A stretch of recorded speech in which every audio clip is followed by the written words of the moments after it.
welcome to this week's Trade of the Week on Monday, the 10th of June. Now, last week we went short Robusta coffee, and as you can see here on the daily chart, what we saw was a bearish engulfing pattern. But because we do these on Mondays, I couldn't wait for a close below that pattern to be made.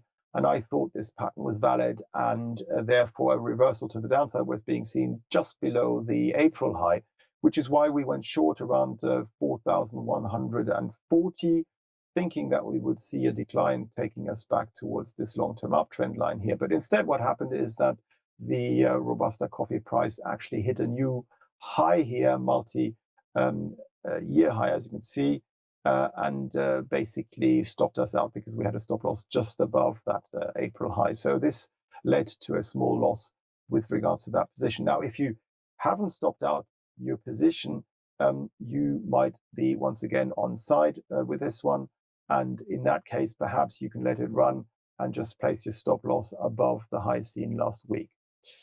Now, with regards to this week, it's a very risky trade, and I wouldn't trade it. I wouldn't recommend trading it or anything like that, and it's only for very risk friendly, let's say like that, investors who don't mind getting stopped out from time to time and getting it wrong against the trend.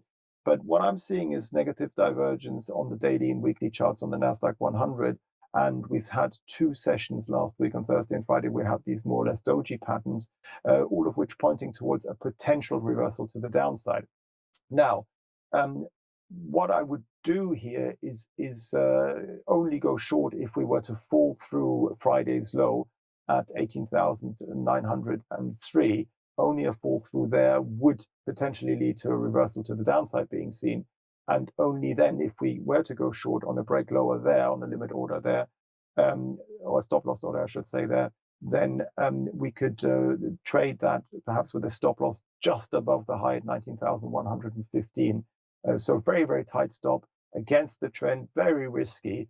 But if it works out, if our downside target is somewhere around the 18,200 mark, the reward to risk ratio is very positive. So from that point of view, you could perhaps look at this trade. This week's trade of the week is to go short the Nasdaq, but only once a fall through Friday's low has been seen, with a stop loss above last Friday's high and a downside target around the 18,200 mark.